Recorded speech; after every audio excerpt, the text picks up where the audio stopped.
नमस्कार दोस्तों, कैसे हो आप सब। दोस्तों, कल हम कैलेंडर का पार्ट फर्स्ट पढ़ रहे थे। उसमें हमने ये जाना कि कैलेंडर का आविष्कारक कौन था, उसने वर्षों को कितने भागों में बांटा, कौन सा वर्ष कितने दिन का है, उसकी क्या पहचान है। अब आज हम बात करेंगे दोस्तों कि आपको एग्जाम में अगर ऐसा क्वेश्चन दे, कोई सी भी डेट दे और उसका वार पूछे कि इस तारीख को कौन सा वार था, तो आज का टॉपिक अपना वार ज्ञात करना। जैसे सपोज करो क्वेश्चन आ जाए 26 जनवरी 1950 को कौन सा वार है, या 10 जनवरी 2005 को कौन सा वार है, तो वार ज्ञात करना सीखेंगे। इसके लिए आपको कुछ बातों को ध्यान रखना है। सबसे पहले बात करते हैं सप्ताह की। तो सप्ताह में दोस्तों सब जानते हैं 7 दिन होते हैं, रविवार से लेकर शनिवार तक। आपको कोड याद रखना है 1 से लेकर 6 तक, और शनिवार का कोड 0। आराम से याद हो जाएगा। रविवार, सोमवार, मंगलवार, बुधवार, गुरुवार, शुक्रवार 1 से 6, और लास्ट में शनिवार का कोड हो जाएगा 0। इसके बाद में बात करते हैं महीनों की। तो यहां देखो दोस्तों, ये तो है साधारण वर्ष के और ये है लीप वर्ष की। कोड याद रखना आपको 14, 40, 250, 36, 146। प्रत्येक महीने का कोड दे रखा है। अगर इतना लंबा याद नहीं कर सके तो आप 1256 भी याद रख सकते हैं। कैसे, इधर देखो 1256 से कैसे कोड हो जाएंगे अपने, स्क्वायर करना सबका। 12 का स्क्वायर कितना हो गया 144। फिर 5 का स्क्वायर कितना हो गया 25। एक बात का ध्यान रखना है, प्रत्येक का स्क्वायर करने पर संख्याएं 3 होनी चाहिए। 12 का स्क्वायर 144, 5 का स्क्वायर क्या 25, 3 अक्षर नहीं हुए तो आगे 0 लगाने पर कोई फर्क नहीं पड़ता, तो आगे क्या लगा दिया 0। फिर 6 का स्क्वायर होता है 36, 3 अक्षर नहीं हुए, आगे क्या लगा दिया 0। 12 का स्क्वायर एक बार पहले काम आ चुका है, दोबारा और लेंगे तो 12 का स्क्वायर प्लस 2 कितना हो जाएगा 146। ये आपके सारे कोड हो गए। बस याद क्या रखना है 1256। 12 का स्क्वायर, 5 का स्क्वायर, 6 का स्क्वायर, 12 का स्क्वायर प्लस 2। जहां पर 3 अक्षर नहीं होंगे वहां आगे क्या लगा देंगे 0। अब बात करते हैं लीप वर्ष के लिए। तो ध्यान में रखना, लीप में केवल जनवरी और फरवरी ये दोनों महीने के कोड चेंज रहेंगे, बाकी प्रत्येक कोड क्या रहेगा सेम रहेगा। यहां तक क्लियर। 1256 पूरे साधारण वर्ष का हो गया। लीप में जनवरी और फरवरी का 03, बाकी सभी सेम। अब बात करते हैं शताब्दी की। चाहे कोई सी भी शताब्दी हो दोस्तों, हमेशा जो शेष रहेगा वो रहता है 100, 200, 300, 0। कैसे, जैसे सपोज करो 2000 शताब्दी है, शताब्दी की पहचान पता है, जिसके पीछे 00 हो वो शताब्दी होती है, और शताब्दी में 400 का भाग देते हैं। 2000 में 400 का भाग दिया, पूरा पूरा गया, कितना शेष आया 0। फिर 2100 है, 400 का भाग दिया, 100 शेष आया। 2200 है, 400 का भाग दिया 200। 2300 400 का भाग दिया 300।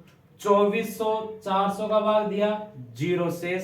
2500 में 100, 2600 में 200, 2700 में 300, 2800 में 0। कहने का मतलब कोई सी भी शताब्दी हो, हमेशा जो शेष रहता है वह रहता है 100, 200, 300, 0। जब 100 शेष रहेगा तो आपको कोड याद रखना है 4। जब 200 शेष रहेगा कोड याद रखना है 2। जब 300 शेष रहेगा कोड याद रखना है 0। और जब 0 शेष रहेगा कोड याद रखना आपको 6। इन सबको एक फॉर्मूले में रखते हैं। कोई सी भी दिनांक का वार निकालते हैं तो सबसे पहले तारीख देखते हैं, फिर महीना देखते हैं कौन सा महीना, फिर वर्ष देखते हैं कौन सा वर्ष, फिर शताब्दी देखते हैं कौन सी शताब्दी, और लास्ट में लीप वर्ष कि कितने लीप वर्ष है। सबको जोड़ेंगे और किसका भाग देंगे? 7 का। जितनी बार भाग जाएगा वो नहीं लेना है, शेष कितना आ रहा है उसको लेना है। तो ये कुछ नियम है दोस्तों, इनको आपको याद रखना है। ये आगे भी और टाइप्स में भी काम आएंगे। तो याद करने का तरीका, सप्ताह में शनि का कोड 0, बाकी 1 से लेकर 6 तक। महीने के कोड 1256, 12 का स्क्वायर, 5 का स्क्वायर, 6 का स्क्वायर, 12 का स्क्वायर प्लस 2। जहां 3 अक्षर नहीं होंगे वहां आगे 0 लगा देंगे। लीप के 2 अन्य कोड 0, 3, बाकी सब सेम। शताब्दी 100 शेष रहे तो 4, 200 में 2, 300 में 0 और 0 में 6। फॉर्मूले में सबसे पहले तारीख, फिर महीना, वर्ष, शताब्दी, लीप बटे 7। एग्जाम्पल देख लो, जैसे क्वेश्चन आ जाए 26 जनवरी 1950 को कौन सा वार था? तो ध्यान दो, फॉर्मूले में सबसे पहले क्या आती है? तारीख। तो तारीख कितनी है? 26। तारीख के बाद दोस्तों आता महीना। महीना कौन सा है? जनवरी। अब आपको यहां ध्यान देना है कि जनवरी और फरवरी 2 महीने ऐसे हैं जिनके कोड अलग है, बाकी प्रत्येक मंथ का कोड सेम है। तो जब भी जनवरी और फरवरी का क्वेश्चन आए तो आप ये जरूर चेक कर लेना कि ये साधारण वर्ष है या लीप वर्ष है। साधारण वर्ष होगा तो जनवरी का कोड 1, लीप वर्ष होगा तो जनवरी का कोड 0। अब मैंने आपको पिछले वीडियो में बताया था कि साधारण और लीप का पता कैसे लगाए। जिसमें भी 4 का पूरा पूरा भाग चला जाए वह लीप वर्ष होता है, और नहीं जाए वह साधारण वर्ष होता है। तो 1950 में 4 का भाग दो, पूरा पूरा नहीं जा रहा। आपको पूरे सन में भाग देने की आवश्यकता नहीं है, पीछे के 2 अंक में दे दो। क्या 50 में 4 का पूरा भाग जा रहा है? क्या नहीं जा रहा। इसका मतलब ये साधारण वर्ष है, और साधारण वर्ष में जनवरी का कोड क्या होगा? 1। तो महीने की जगह कितना आ जाएगा दोस्तों? 1। तारीख हो गई, महीना हो गया। अब नंबर है वर्ष का। तो वर्ष होता है पीछे के 2 अंक। तो वर्ष कितने हैं? 50। वर्ष के बाद में लेते हैं शताब्दी। मैंने बताया था शताब्दी क्या होती है? जिसके पीछे 00 हो। तो 1950 शताब्दी नहीं है। इस 1950 में से ये पीछे के वर्ष माइनस करेंगे तो 1900 रह गया, पीछे 00 आ गई, इसका मतलब शताब्दी हो गई। और शताब्दी में किसका भाग दिया जाता है? 400 का। तो इधर देखो 1900 में अगर 400 का भाग देंगे तो 4 बार भाग गया है, और शेष कितना आएगा? 300। अब शताब्दी में आ जाओ, जब 300 शेष आता है तो कोड कितना होता है? 0। तो शताब्दी की जगह क्या आ जाएगा दोस्तों? 0। लास्ट में लेते हैं लीप वर्ष। पिछले वीडियो में बताया था मैंने, सन में 4 का जितनी बार भाग जाएगा उतने लीप वर्ष होते हैं। 4 साल में 1 बार आता है, 8 में 2, 20 में 5, 50 में 12 बार। कैसे? यहाँ वर्ष कितना 50, यानी लीप का मतलब क्या होता है, वर्ष बटे 4। तो वर्ष 50/4, तो कितनी बार जा रहा है, 12 बार। यानी यहाँ जो आपके लीप वर्ष होंगे दोस्तों वो कितने हो जाएंगे, 12। सबका ऐड करेंगे और किसका भाग देंगे, 7 का। वो थोड़ा लंबा हो जाएगा, आप चाहो तो इसे काट भी सकते हो। 7 या 7 से बड़ी संख्या होगी तो कट जाएगा। इधर देखो 7 या 21, कितना रह गया यहाँ पर 5, ये नहीं कटेगा, 7 से छोटा है। 7 7 49, कितना रह गया 1, 7 एकम 7, कितना रह गया 5। जो शेष रहेगा उसको लिखना। अब ऐड कर लो, 5 6 7 और 5 12, 12/7, 7 एकम 7, शेष कितना आया 5। जब 5 शेष आता है तो कौन सा वार आता है दोस्तों, गुरुवार। यानी 26 जनवरी 1950 को कौन सा वार था, गुरुवार। क्लियर। तो सबसे पहले क्या लेंगे, तारीख, फिर महीना। महीना में ध्यान रखना, जनवरी फरवरी आए तो आपको चेक करना है कि साधारण है या लीप। बाकी और महीनों में ये समस्या नहीं आएगी। वर्ष लेना, फिर वर्ष होते पीछे के 2 अंक, उसके बाद में शताब्दी, टोटल सन में से पीछे के 2 अंक माइनस कर दो, शताब्दी हो जाएगी। उसमें 400 का भाग देंगे, जितना शेष आएगा यहां से कोड लेंगे उसका, और लास्ट में लीप वर्ष, जो भी वर्ष है उसमें 4 का जितनी बार भाग जाएगा उतने लीप वर्ष हो जाएंगे। जैसे एग्जांपल के लिए एक और क्वेश्चन, 15 अगस्त 1947 को कौन सा वार था। तो सबसे पहले क्या लेंगे दोस्तों, तारीख। तारीख कितनी है 15, तारीख के बाद महीना। अब यहां ध्यान देना, महीना अगस्त। अब चाहिए साधारण वर्ष हो या लीप वर्ष हो, अगस्त का कोड सेम है दोनों जगह, केवल जनवरी और फरवरी में अलग रहेगा, बाकी सब कोड सेम रहेंगे। तो अगस्त का कोड कितना आ गया 3, तारीख हो गई, महीना हो गया।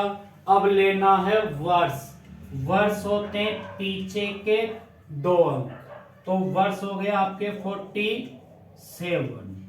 वर्ष के बाद में लेना है दोस्तों शताब्दी। क्या करेंगे, इस टोटल में से ये वर्ष माइनस करेंगे। 1947 में से 47 माइनस किया तो 1900 रहा, पीछे 00 आ गई, इसका मतलब शताब्दी हो गई। 1900 में 400 का भाग दिया, 300 शेष रहा।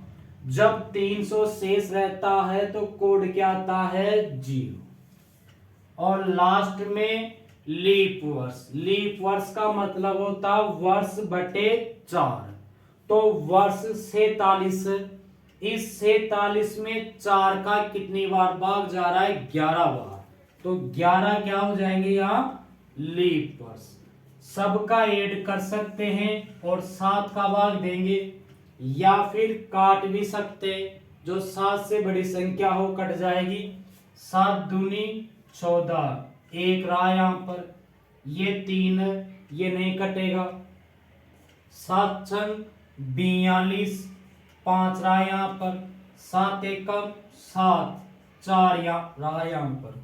अब ऐड कर लो, 4 और 5 9, 9 3 12 और 1 13, 13/7, 7 एकम 7, शेष कितना रहा 6।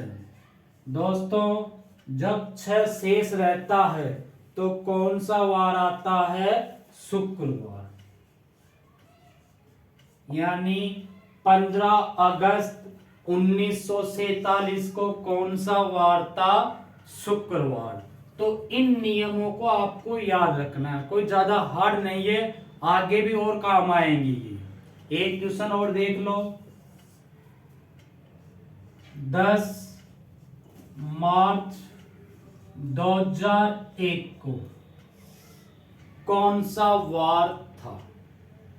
तो सबसे पहले तारीख है 10, तारीख के बाद में लेंगे महीना मार्च का है, तो मार्च का कोड चाहे साधारण हो या लीप हो सेम है, कितना कोड आ जाएगा 4।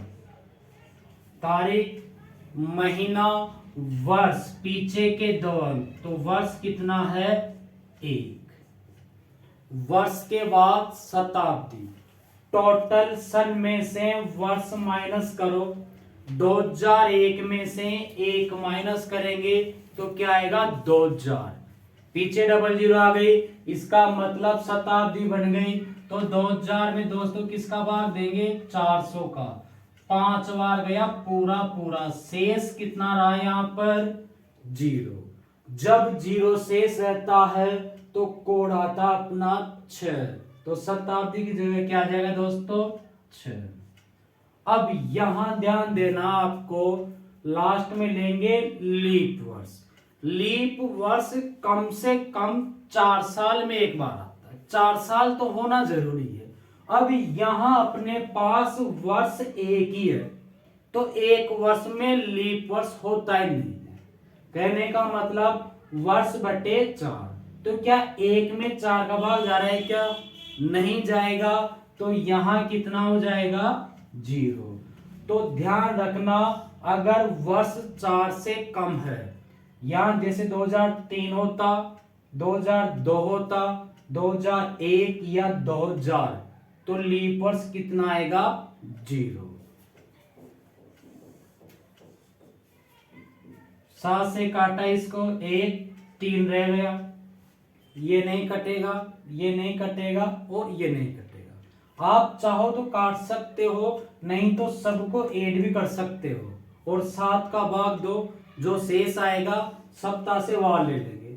तो 3 और 4 7, 7 और 1 8, 8 और 6 14, 14 बटे 7, 7 दूनी 14, शेष कितना आया 0। यहां गलती होगी दोस्तों, 2 मत कर देना, जितनी बार भाग जाएगा वो नहीं लेते।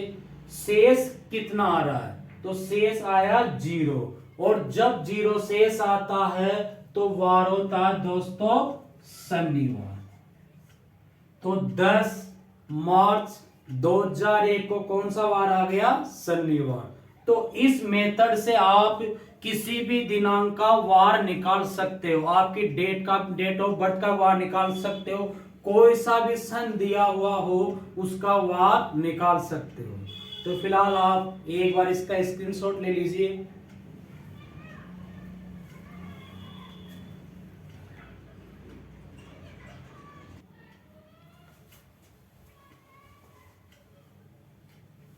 अब हम बात करेंगे दोस्तों ऑड डेज, यानी अतिरिक्त दिन या फिर विषम दिन। पिछले वीडियो में मैंने बताया था, जो महीना 29 दिन का होता है उसमें एक बार ऐसा होता है जो 5 बार आता है, बाकी सभी क्या होते हैं 4 बार आते हैं, यानी सेम बार आते हैं। तो एक एक्स्ट्रा था वहां पर, 30 वाले में 2 थे, 31 वाले में 3 थे। तो आइए देखते हैं कैसे। जैसे जो महीना 28 दिन का है, यहां कितने विषम दिन होंगे 0। क्लियर? कैसे? जो भी दिन दे रखा है उसमें 7 का भाग देंगे, भाग देने पर जो भी शेष आता है वह विषम दिन कहलाता है। ज्यादा से ज्यादा विषम दिन आपके 6 होंगे, 6 से ज्यादा विषम दिन नहीं हो सकते, क्योंकि जैसे 7 हुआ, 7 में 7 का भाग चला जाएगा, 10 हुआ 7 का भाग चला जाएगा। तो अधिकतम जो विषम दिन होते हैं वह 6 हो सकते हैं। तो जो 28 का महीना है उसमें विषम दिन कितना होगा 0। 28 में 7 का भाग दे रहे हैं तो शेष कितना या 0। अगर 29 का महीना है तो यहाँ विषम दिन कितना होगा दोस्तों 1। 30 का है तो यहाँ विषम दिन कितना होगा 2। और 31 का महीना है तो यहाँ विषम दिन कितना होगा 3। तो जो भी दिन दे रखा है उसमें 7 का भाग देंगे। 7 का ही क्यों देते हैं, क्योंकि सप्ताह में 7 दिन होते हैं। अब यहां बात करते हैं एक वर्ष की। तो एक वर्ष में दोस्तों 365 दिन भी होते हैं। तो ये साधारण वर्ष है, 7 का भाग दिया तो 52 बार भाग गया, शेष कितना आएगा 1। यानी ये कौन सा वर्ष है, साधारण वर्ष। वैसे ही लीप वर्ष की बात करें तो लीप वर्ष होता है 364 दिन का, 7 का भाग देंगे 52 बार जाएगा और शेष कितना रह जाएगा 2। तो साधारण वर्ष में विषम दिन होता है एक साधारण वर्ष में एक विषम दिन, एक लीप वर्ष में 2 विषम दिन।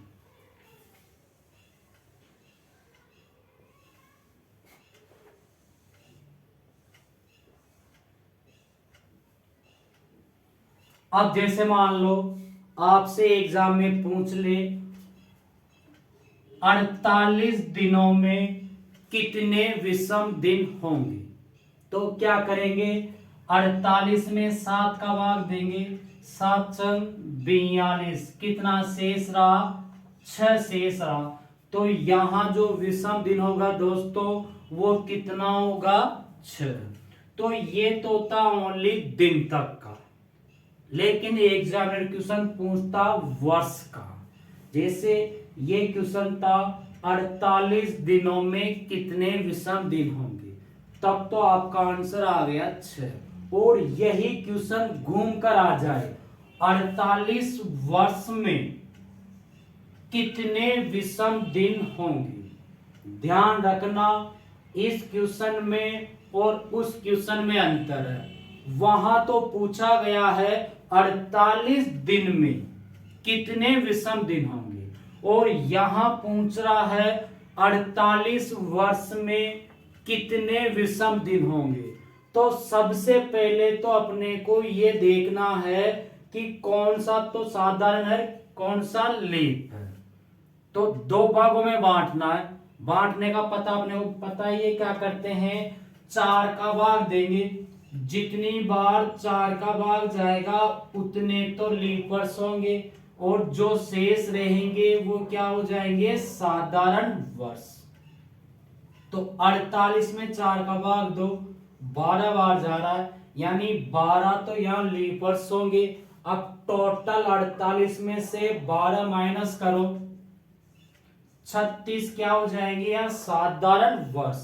तो फर्स्ट काम तो क्या करना है, जब भी वर्ष का पूछता है तो उसमें 4 का भाग देंगे, जितनी बार 4 का भाग जाएगा उतने तो लीप वर्ष, और जो बाकी शेष रहेंगे वो होंगे साधारण वर्ष। अब यहां पर आ जाओ, एक साधारण वर्ष में एक विषम दिन होता है, एक लीप वर्ष में 2 विषम दिन होते हैं। जब एक साधारण वर्ष में एक विषम दिन हो रहा है तो यहाँ 36 साधारण वर्ष है, तो किससे गुणा करेंगे इसको 1 से, तो कितना हो जाएगा यहाँ पर 36।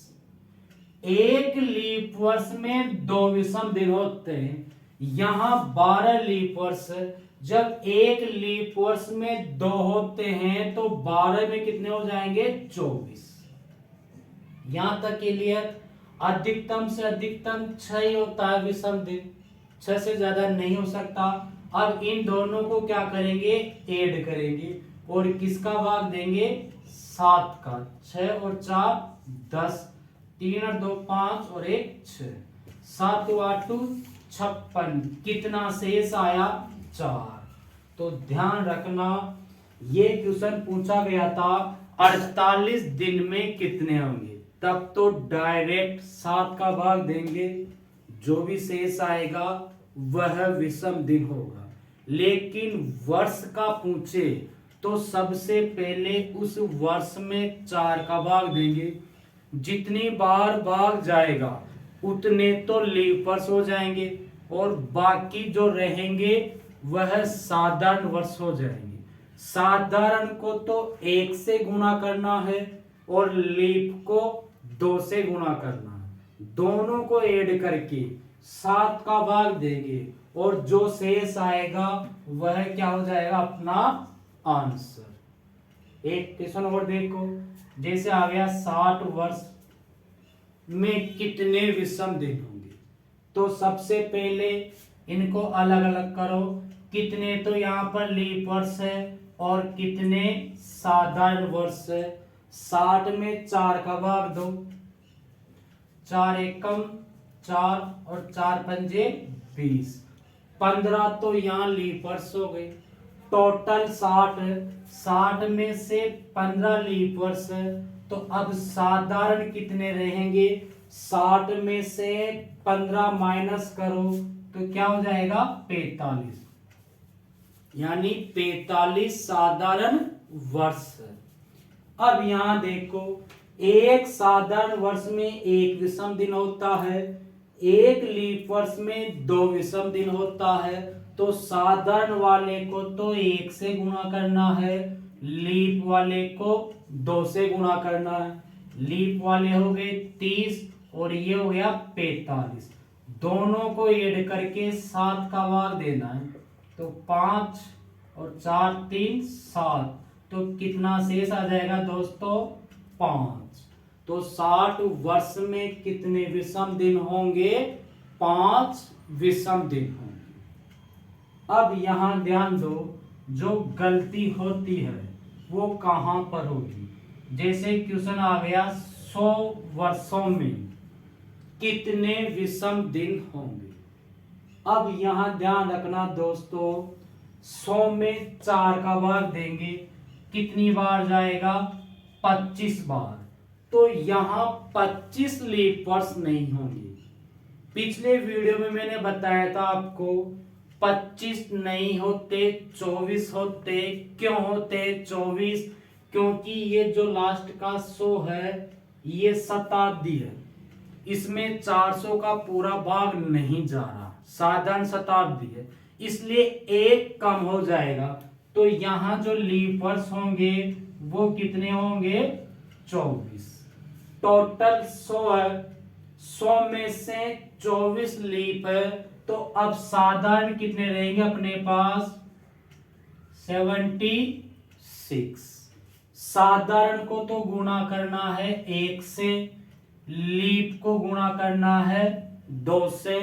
तो यहां कितना हो गया 48 प्लस 76, दोनों को ऐड करेंगे और 7 का भाग देंगे। तो कितना हो गया ये 124/7। 7 एकम 7 5, 7 7 तो 49, कितना शेष आया 5 शेष आया। तो 100 वर्षों में कितने विषम दिन होंगे दोस्तों 5। वैसे आपसे 400 वर्षों का पूछे तो ध्यान रखना 400 वर्षों में लीप वर्ष 100 नहीं होंगे, 97 होंगे, क्योंकि 400 में 4 शताब्दी आ रही है, 100 200 300 400। तो 3 शताब्दियां जो है वो साधारण है, 100 वाली 200 वाली और 300 वाली। तो ये तीनों माइनस हो जाएंगे 100 में से, तो कितने रह जाएंगे 97। क्लियर। आप लोग इसका स्क्रीनशॉट ले लीजिए और इस चैनल को सब्सक्राइब कर दीजिए, लाइक कीजिए और आपके दोस्तों के साथ शेयर कीजिए ताकि सबको फायदा मिल सके। और कोई भी क्वेश्चन हो जिसको आपको लगे कि ये नहीं हो पा रहा हमसे, तो आप मुझे इस नंबर पर व्हाट्सएप भी कर सकते हैं। मैं हमेशा आपके क्वेश्चन सोल्व करने के लिए तैयार रहूंगा। ऐसा नहीं कि आप लोगों ने मुझे भेजा और मैंने उसको इग्नोर कर दिया। फर्स्ट प्रायोरिटी मेरी रहेगी कि आपकी प्रॉब्लम जो भी है मैं उसको सोल्व करूं। Thank you. जय हिंद।